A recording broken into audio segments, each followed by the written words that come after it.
Alors maintenant, on va montrer la relation entre l'énergie, l'autocorrélation, le spectre du signal.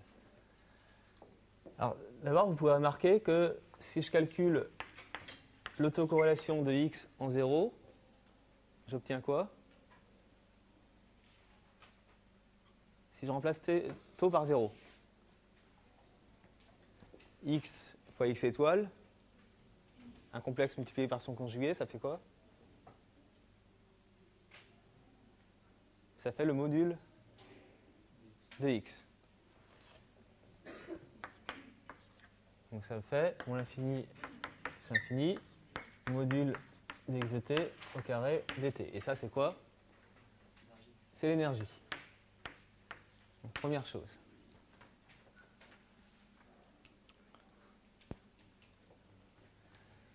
Ensuite, deuxième chose, on peut calculer la transformée de Fourier de l'autocorrélation. L'autocorrélation, c'est une fonction temporelle. La variable taux, c'est un décalage temporel. Donc, comme c'est une fonction du temps, je peux calculer sa transformée de Fourier. Enfin, il faut vérifier au préalable que c'est une fonction d'énergie finie. On va supposer que c'est vrai. Et on peut montrer que la transformée de Fourier de l'autocorrélation de x, eh bien, c'est le spectre d'amplitude de x au carré. Alors, je ne fais pas la démo, mais elle est sur la feuille que je vous ai distribuée, donc vous pourrez la regarder à tête reposée.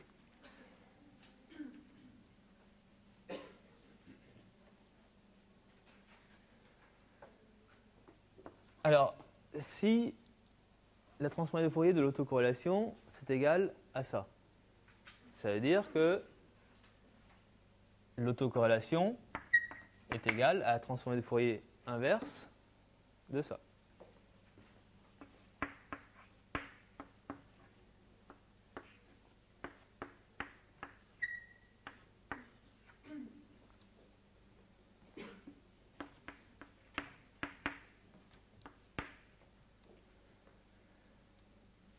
Alors j'écris ce que c'est la transformée de Fourier inverse. Pardon, j'ai oublié les modules au carré. Donc la transformée de Fourier inverse, c'est l'intégrale de moins l'infini à plus l'infini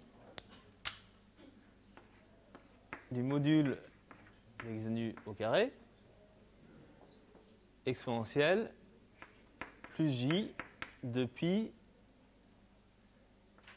nu taux d nu. D'accord ? Transformée de Fourier inverse, c'est une exponentielle avec un signe plus. Et donc là, au lieu d'avoir t, j'ai taux, puisque la variable temporelle ici, c'est taux.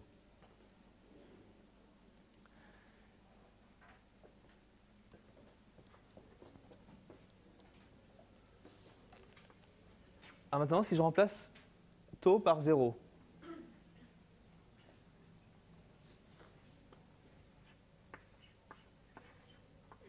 gamma x de 0,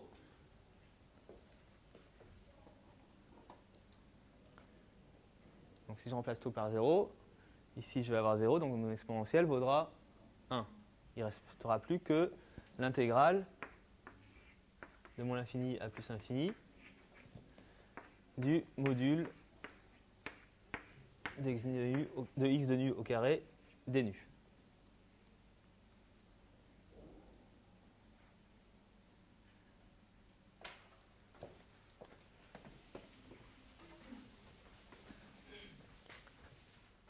Conclusion.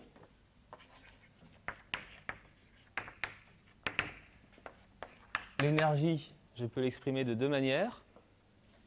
Soit comme une intégrale sur le signal temporel, comme ça.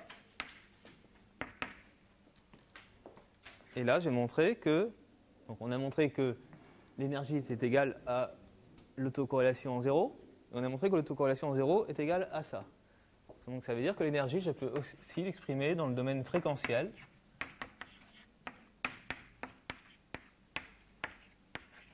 Comme ça. Donc ça, c'est ce qu'on appelle le théorème de Parseval.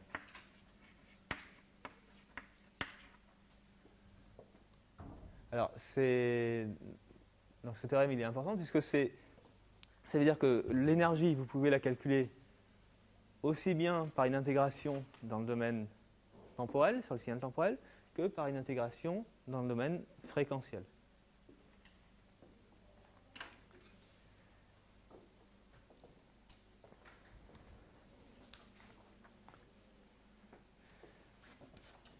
Et c'est pour ça qu'on a que cette quantité-là, le module de x de nu au carré, on l'appelle la densité spectrale d'énergie.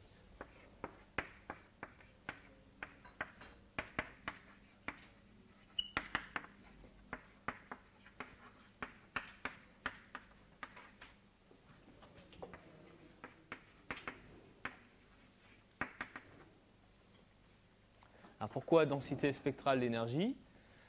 Parce que ça représente la répartition de l'énergie dans l'espace des fréquences.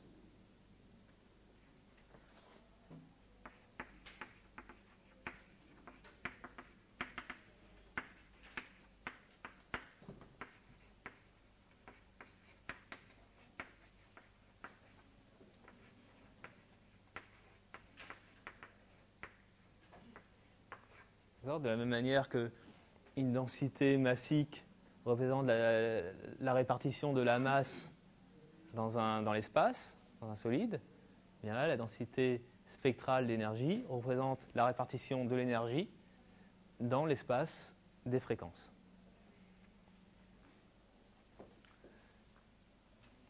Alors, cette vision fréquentielle, cette vision fréquentielle de l'énergie est importante parce que, en fait, dans tous les phénomènes de perception, que ce soit perception auditive ou perception visuelle, ce qui est mis en œuvre, c'est une analyse fréquentielle de l'énergie.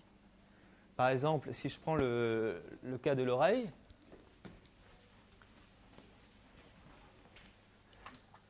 dans votre oreille, vous avez ce qu'on appelle une cochlée avec une membrane basilaire. Et cette membrane, enfin le lieu d'excitation de cette membrane dépend de la fréquence du signal.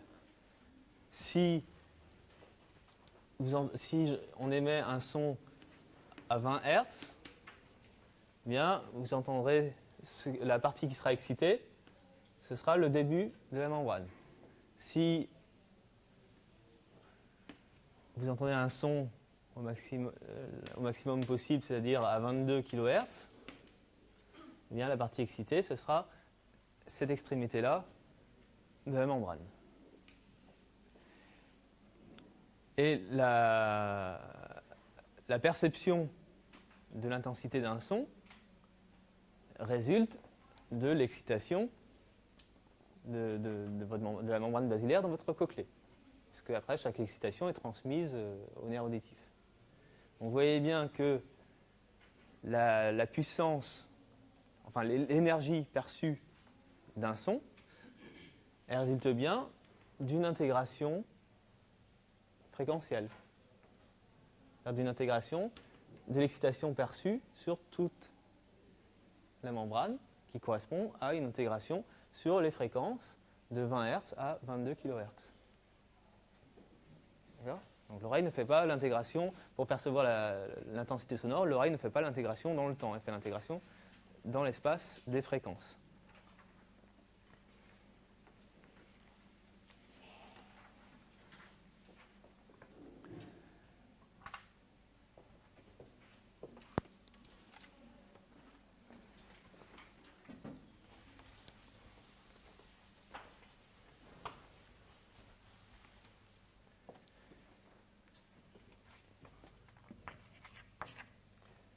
Alors, Jusqu'à présent, on a vu donc la représentation spectrale des signaux périodiques, apériodiques d'énergie finie.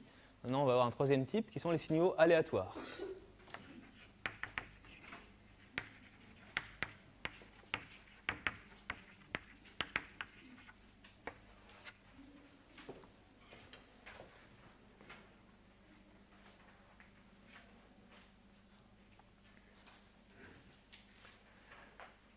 Alors, tous les signaux qu'on a vus jusqu'à présent, c'était soit des signaux complètement prévisibles, c'est le cas des signaux périodiques. Quand vous connaissez une période d'un signal périodique, ben, vous connaissez tout le reste. Soit des signaux connus, c'est-à-dire qu'on a des signaux observables. Un signal d'énergie apériodique d'énergie finie, très souvent c'est un signal de durée limitée ou dont on peut limiter la durée à la durée utile. Donc une fois que vous avez observé votre signal sur cette durée, votre signal est connu. Et le problème, c'est que quand on va concevoir un système de traitement du signal, très souvent, on ne va pas connaître à l'avance les signaux que ce système va traiter. On n'aura pas d'observation. En revanche, très souvent, ce qu'on aura, c'est un modèle de production des signaux. Mais les signaux qui sont produits par ce modèle, eux, auront toujours une part d'aléatoire. Donc, on va prendre un exemple. Si on va considérer des signaux de communication. Donc, je vais émettre le message 0, 1, 0, 1, 1. Donc, ça, c'est mon message. Ce message, je vais le coder en code NRZ binaire. Donc ça va me faire quelque chose comme ça.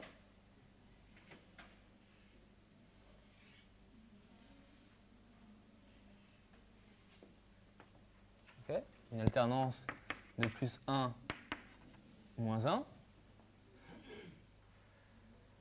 Donc ça, ce sera le signal émis.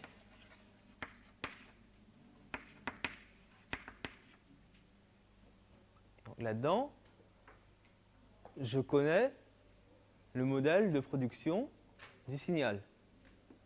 Je sais que un 0 va se transformer en un courant électrique continu de tension moins 1 pendant une certaine durée, et qu'un 1 va se transformer en une tension plus 1 pendant une certaine durée. Donc je sais à quoi va ressembler mon signal. Je sais que ce sera quelque chose qui ressemble à peu près à des créneaux.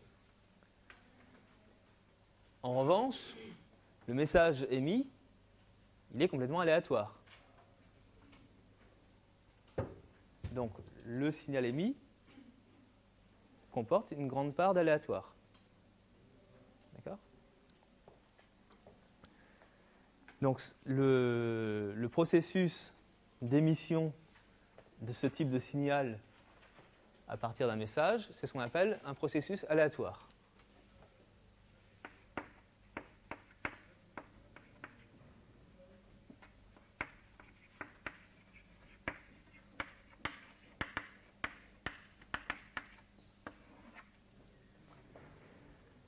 Et ce processus aléatoire, il pourra générer toutes sortes de signaux.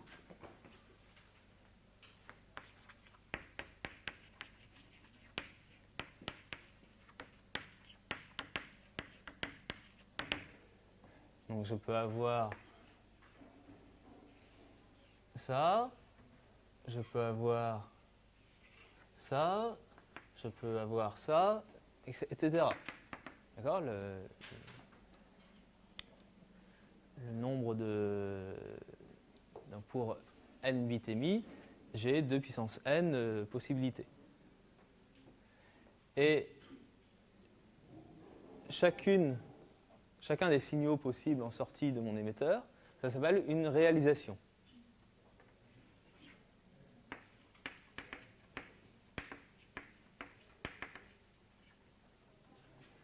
Réalisation du processus.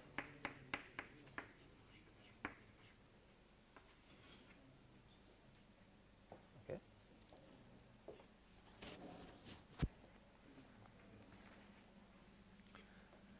On va prendre un deuxième exemple.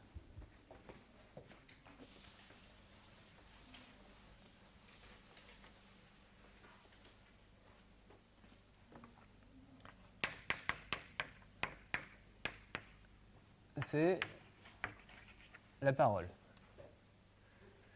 Quand je parle, enfin quand on va prendre un cas particulier, celui d'une consonne non voisée. Donc on va modéliser ça. Alors quand vous prononcez une consonne non voisée, ce qui se passe, c'est que vos poumons produisent un flux d'air turbulent, sans aucune périodicité, contrairement aux voyelles, et ça passe à travers une série de tuyaux qui constituent votre conduit vocal. Et ça fait une consonne en sortie. Donc on modélise ça comme ça. Vous avez donc les poumons.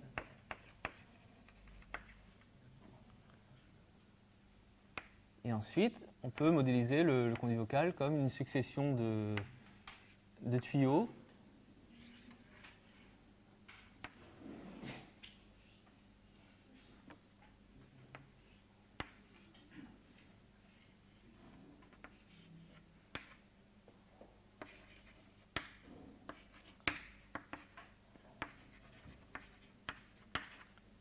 chaque tuyau ayant une section particulière, une certaine longueur, une certaine section.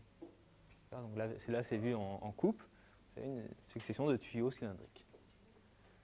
Donc, à l'entrée de votre système, vous avez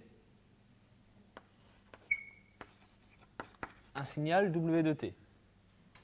Et ce signal W de T, c'est un flux d'air turbulent. Un flux d'air turbulent. Donc un flux d'air turbulent, c'est quelque chose de complètement aléatoire. C'est-à-dire que si vous prenez la pression en un point donné, elle est complètement imprévisible. Donc là, vous avez W qui est aléatoire.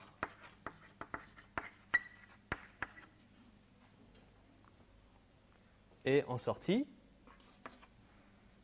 donc votre flux d'air est filtré par cette succession de tuyaux, et vous avez X de T, votre signal de parole.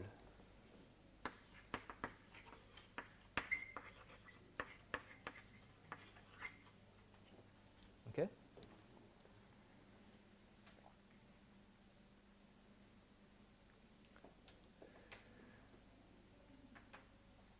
Alors, connaissant, si je connaissais W de T, en résolvant une série d'équations différentielles qui correspondent à la propagation de l'air dans des cylindres, eh bien, je peux trouver X de T, si on a envie de se lancer dans les équations. Mais, en général, W de T est complètement inaccessible.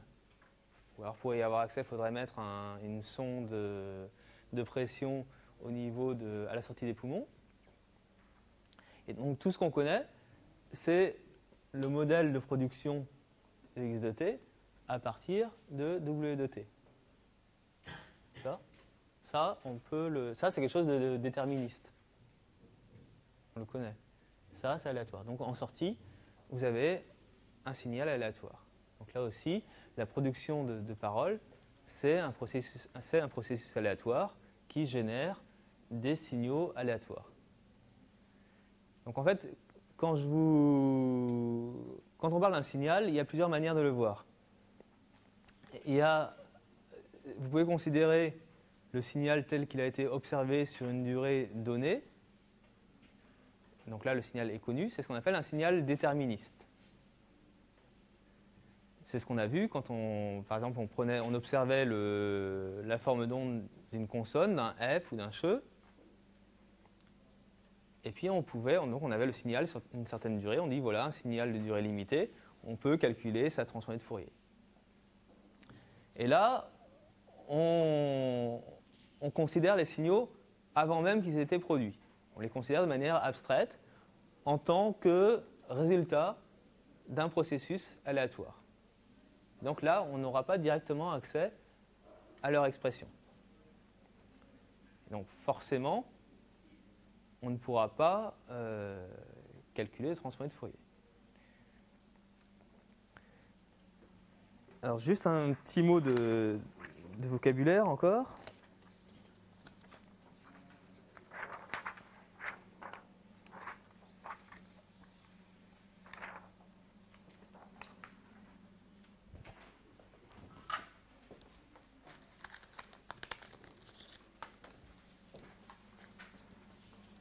Donc je reprends l'histoire de la prononciation d'un F, mais cette fois-ci avec une vision signaux-aléatoire. Donc la dernière fois, je vous avais montré un enregistrement d'un F, et puis on pouvait faire ce qu'on voulait avec ça. Là, je vois le F en tant que sortie d'un conduit vocal avec une forme particulière, excité par un bruit aléatoire. Donc je peux avoir ça comme signal, je peux avoir ça, je peux avoir ça, et ainsi de suite. Les réalisations possibles, là, sont infinies. Quand j'avais un signal NRZ binaire, pour n bits émis, j'avais 2 puissance n réalisations possibles. Là, le nombre de réalisations possibles est potentiellement infini. Donc là, j'en ai représenté que 3 réalisations.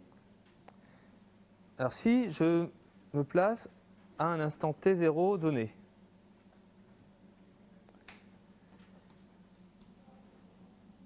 si je considère cette réalisation, eh bien, x de t va valoir x1 de t0. Si je considère cette réalisation, x de t va valoir x2 de t0. Et si je considère cette réalisation, x de t va valoir x3 de t0. Eh bien, la grandeur x de t0,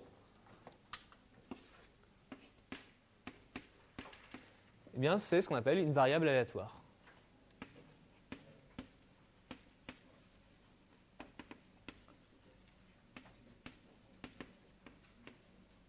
Okay. Quand on a donc un processus aléatoire génère des signaux aléatoires, et si on considère la valeur du signal à un instant t0, c'est une variable aléatoire. Et donc là, vous pouvez mettre en œuvre tous les outils sur les variables aléatoires que vous avez vus en L2 ou en L3.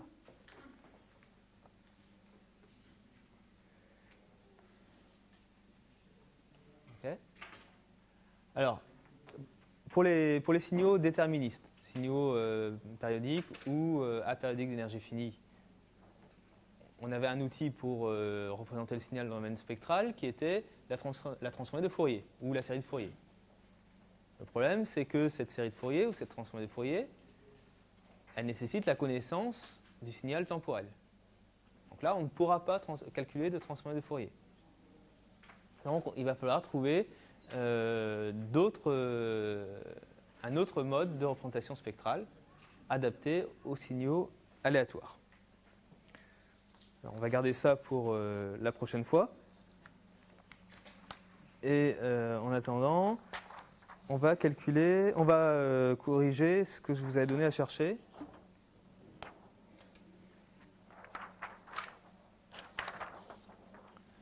C'était ça. Donc il s'agissait de... Pas de questions sur le cours? Donc il s'agissait, pour un signal S de t réel et périodique,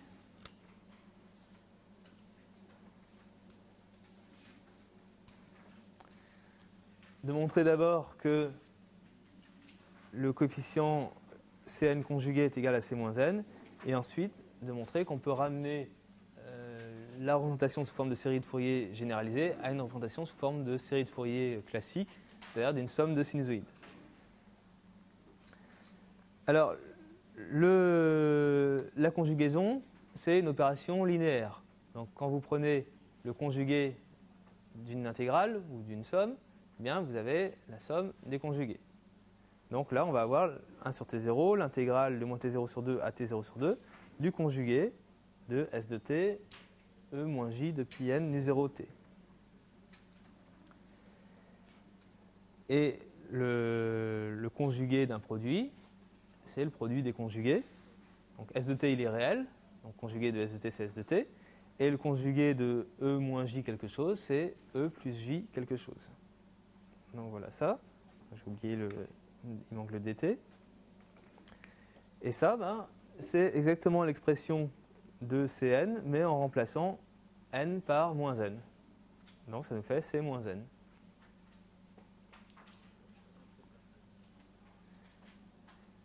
Quand vous calculez l'expression du coefficient Cn, l'expression du coefficient Cn, c'est l'intégrale, c'est 1 sur t0, l'intégrale de moins t0 sur 2 à t0 sur 2 de s de t, e moins j de pi n nu 0t.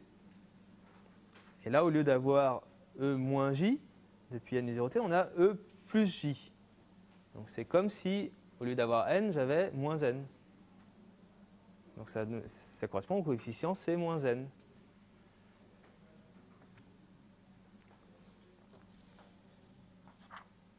OK? Maintenant, j'ai montré ça. Donc on va essayer de ramener cette représentation sous forme de série de Fourier généralisée à une somme de sinusoïdes. Alors pour avoir une somme de sinusoïdes, il va falloir que je transforme mes exponentielles complexes en sinus ou en cosinus. Donc ce qui peut être intéressant, c'est de prendre les exponentielles par paire symétrique. D'accord, de grouper les EJ de pi n nu 0t avec les E moins J de pi n nu 0t. Donc je vais couper ma somme en 3.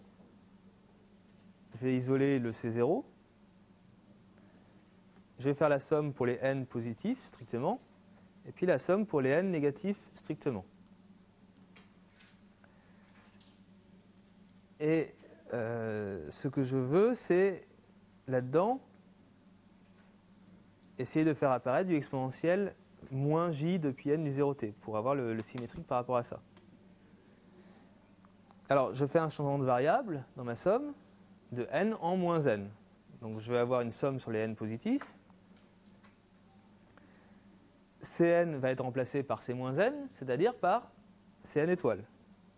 Et EJ de pi n nu 0t va être remplacé par E moins J de pi n nu 0t. Alors là, j'ai presque ce qu'il me faut pour faire un cosinus, sauf que je n'ai pas le même facteur devant mes exponentielles. Là, j'ai Cn, là, j'ai Cn étoile. Alors, je les transforme un petit peu. Enfin, je les exprime différemment. Cn, c'est le module de Cn fois exponentielle j argument de Cn. Et le conjugué de Cn, c'est le module de Cn fois exponentielle moins j l'argument de Cn. D'accord?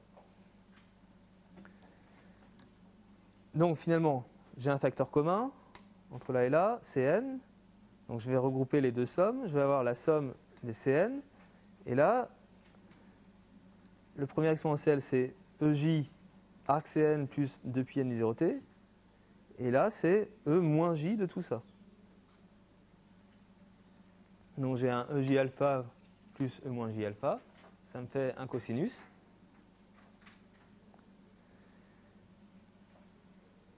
Donc je remplace par 2 fois le cosinus. J'y suis presque. Donc là, c'est ça que je vous ai demandé de montrer. Et puis pour se ramener à une somme de sinus, ben, c'est pas dur. Il suffit de... le cosinus alpha, c'est le sinus de alpha plus pi sur 2.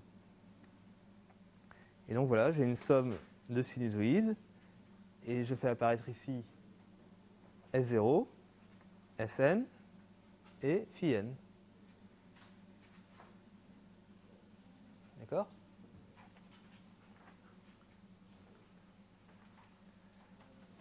Alors, pour la prochaine fois, vous allez montrer la même chose, mais pour les signaux apériodiques d'énergie finie.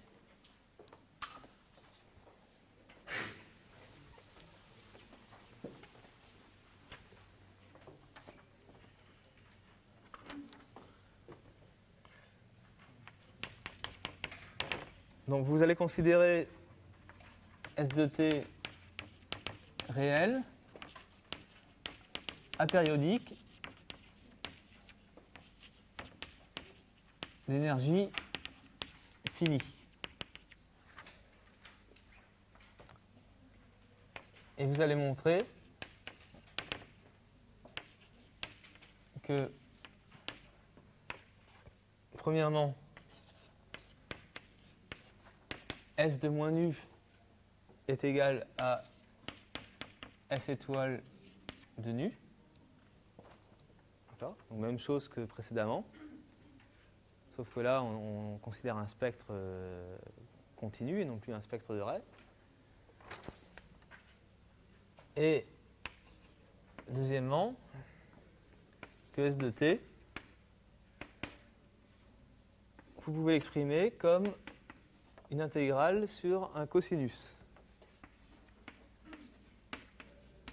de module de S de nu, cosinus de 2pi nu t plus arg de S de nu d nu. Okay. Donc normalement, S de t, c'est la transformée de Fourier inverse de S de nu, donc c'est l'intégrale de S de nu EJ de pi nu t. Et bien là, on va ramener cette intégrale sur une exponentielle complexe. On va ramener cette intégrale avec une exponentielle complexe à une intégrale avec un cosinus. Et les étapes seront à peu près les mêmes que pour la série de Fourier.